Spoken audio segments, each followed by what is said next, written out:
इस वक्त क्या हालात हैं भागीरथपुरा के? पानी के टैंकर तो आते हैं, पर एक्चुअल में क्या होता है कि आज भी उस पानी के ऊपर यहाँ की जनता विश्वास नहीं कर रही है। 1-2 गाड़ियाँ 4 गाड़ियाँ रोज बस अपने दवाखाने लेके जा रही हैं पेशेंटों को। ये सारी जवाबदारी जो है हमारे यहाँ तो नगर निगम की है। ये कहा जाए तो प्रशासनिक अमला पूरा इसका जवाबदारी है। 30 साल से मेयर इनका, विधायक इनके, सांसद इनके, उसके बाद भी अगर आप इस शहर को शुद्ध जल और शुद्ध हवा और शुद्ध स्वास्थ्य नहीं दे सकते हो तो आप अपने पद का त्याग पत्र कर दो।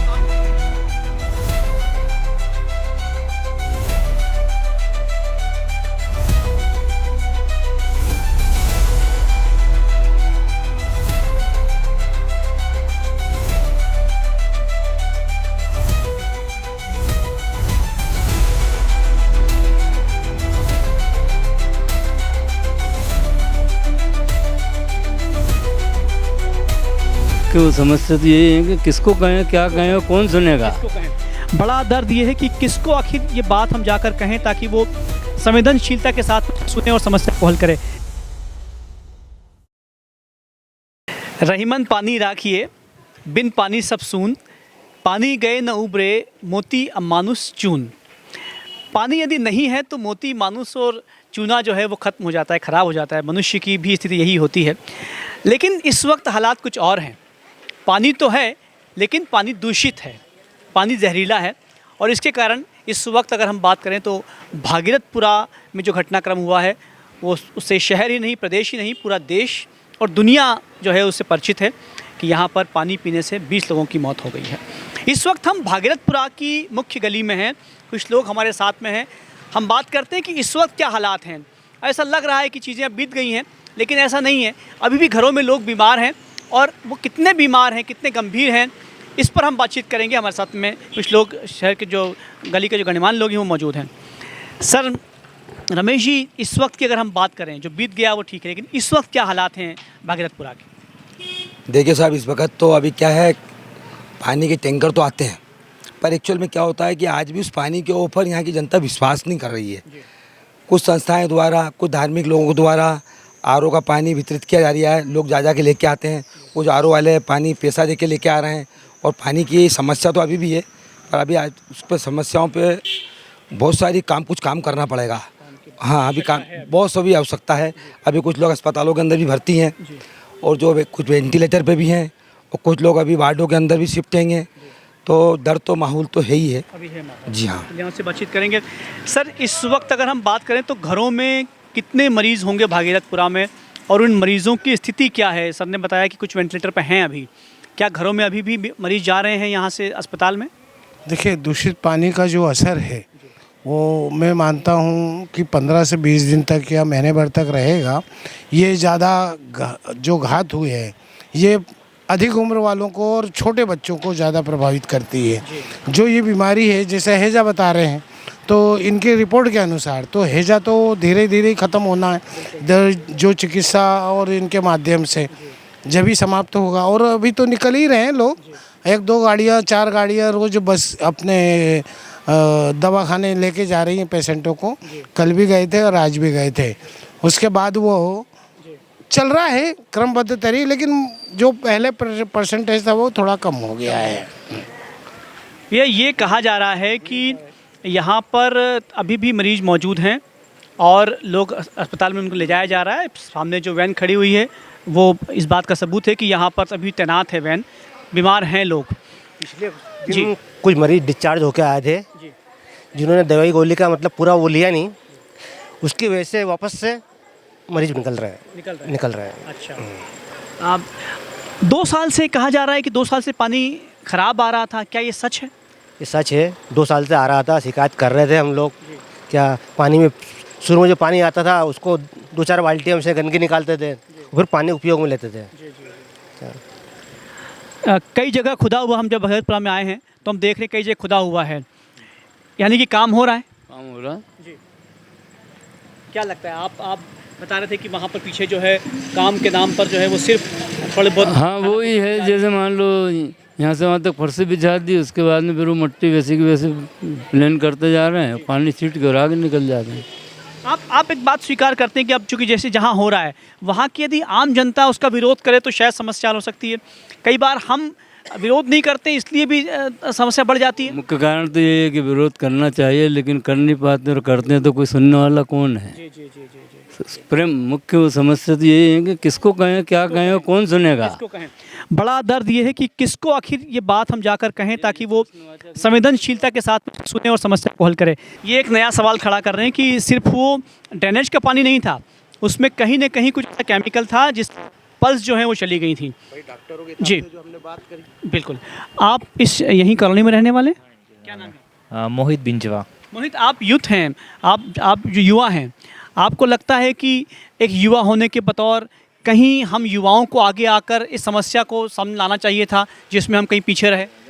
हाँ, ऐसा तो होना चाहिए था कि समय समय पे पानी की चेकिंग करवाई जानी चाहिए थी कि जिससे गंदा पानी ना आता। अगर ये टाइम पे चेकिंग करते पानी की तो हो सकता था कि गंदा पानी नहीं जाता लोगों के यहाँ पर और लोग बीमार नहीं पड़ते हैं। तो ये एक काम है कि जो करना चाहिए नगर निगम को, यहाँ पर ही नहीं हर वार्ड में करना चाहिए कि जो भी टंकी से पानी आ रहा है टंकी की सफाई हो रही है कि नहीं हो रही है। पाइपलाइन को देखना चाहिए कि कहीं पर कहीं डैमेज तो नहीं है, गंदा पानी तो नहीं मिल रहा है, तो ये चीज़ें नहीं होगी आगे जाके।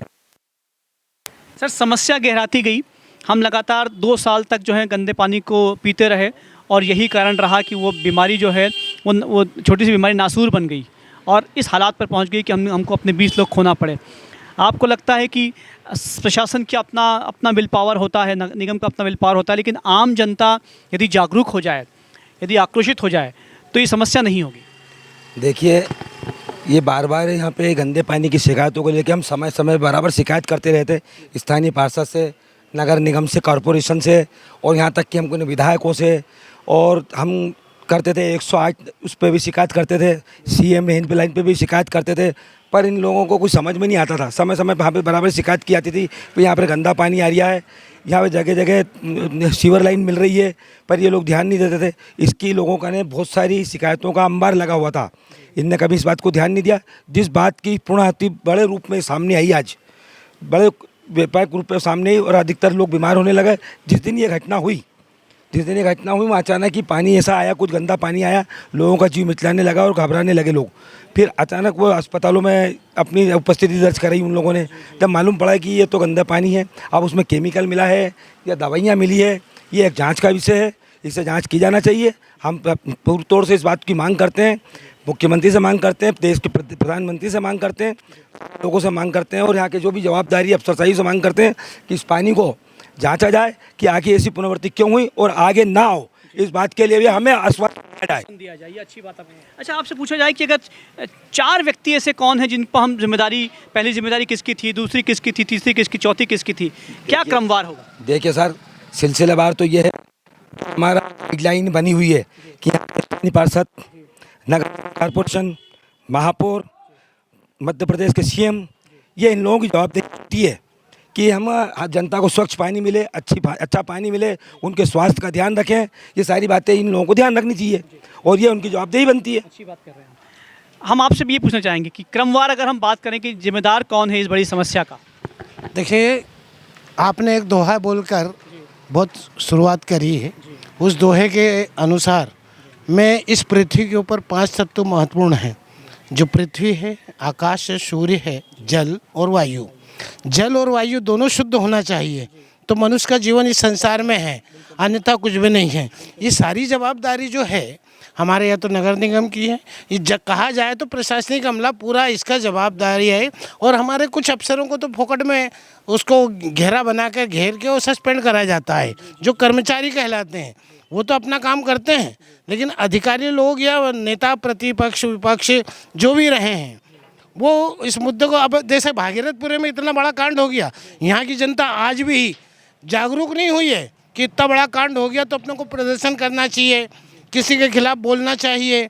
ये सबसे बड़ा हमारे यहाँ कमजोरी है। यही सवाल उठाया था हमने। आपको लगता है कि आम जनता को भी आगे आना चाहिए कहीं उसकी, क्योंकि उसकी जान की कीमत तो उसी को जब पता है ना? सर, आम जनता को आगे आना चाहिए, मगर आम जनता को आगे नहीं आने दिए जा रहे हैं। उनको नाना प्रकार के प्रलोभन दिए जा रहे हैं, राशन बंटवाया जा रहा है, जबकि एक राजनीतिक पार्टी का दायित्व होता है कि वो शहर में जल और स्वास्थ्य और पढ़ाई की संपूर्ण जिम्मेदारी को लेकर आगे बढ़े। आज देखो ना आप, इस शहर में क्या नहीं हो रहा। 30 साल से इनकी सरकार है, 30 साल से मेयर इनका, विधायक इनके, सांसद इनके, उसके बाद भी अगर आप इस शहर को शुद्ध जल और शुद्ध हवा और शुद्ध स्वास्थ्य नहीं दे सकते हो तो आप अपने पद का त्याग पत्र कर दो। आप ठीक कह रहे हैं, लेकिन आपको लगता है कि विपक्ष की भूमिका भी नहीं निभाई गई? नहीं, विपक्ष की भूमिका निभाई गई, मगर विपक्ष को घेर घेर के भयभीत किया गया, उनको रोका गया अपने अंदर। आप देखो ना, कहाँ ऐसी कौन सी गली है जिसमें विपक्ष आपको खड़ा दिखेगा? अगर कोई बोलता है तो उसके ऊपर आकर उसको बोला जाता है कि आप ज़्यादा समझदार हैं, आप ज़्यादा बोल रहे हैं, इस प्रकार की बातें की जाती है सर। और दबाव में है, विपक्ष के ऊपर दबाव है, विपक्ष दबाव में नहीं है, विपक्ष के ऊपर दबाव है, एक प्रेशर, ईडी, सीडी, नाना प्रकार की देश में देखो ना आप कितनी बड़ी बड़ी चीज़ें काम कर रही है। छोटी से छोटी चीज़ को दबाने के लिए जैसी बड़ी चीज़ लाके उसके ऊपर रखी जा रही है। चलिए, आपने सवाल उठाया है कि विपक्ष को जो है दबाने का काम किया जाता है, विपक्ष जो है दब जाता है, उसकी आवाज़ सामने नहीं आ पाती। आम जनता तो पहले पीछे है ही सही, आम जनता को सामने आना चाहिए, अपना हक से बात करनी चाहिए। यदि भागीरथपुरा की जनता निश्चित रूप से सड़कों पर आ जाती, यहाँ के जो विधायक हैं, यहाँ के जो पार्षद हैं, यहाँ का जो विपक्ष है, यदि वो आम जनता के साथ में खड़ा होता तो इस समस्या से हम दो चार नहीं होते। निश्चित रूप से जो 20 शहीद हुए हैं उनकी अब सबसे बड़ी समस्या सार्थक यही है, ये अवसर यही है कि हम इस पूरे शहर की जो गलियां हैं जहां पर पानी दूषित आ रहा है उसे साफ़ करें। सिर्फ शहर ही नहीं, प्रदेश और देश में ये समस्या जो है ख़त्म हो, यही शायद इन शहीदों की अपनी श्रद्धांजलि होगी शहीदों के प्रति, और यही शायद हमारी जो समस्या है उसका एक अवसर भी होगा। आप देखते रहिए हिंदुस्तान में।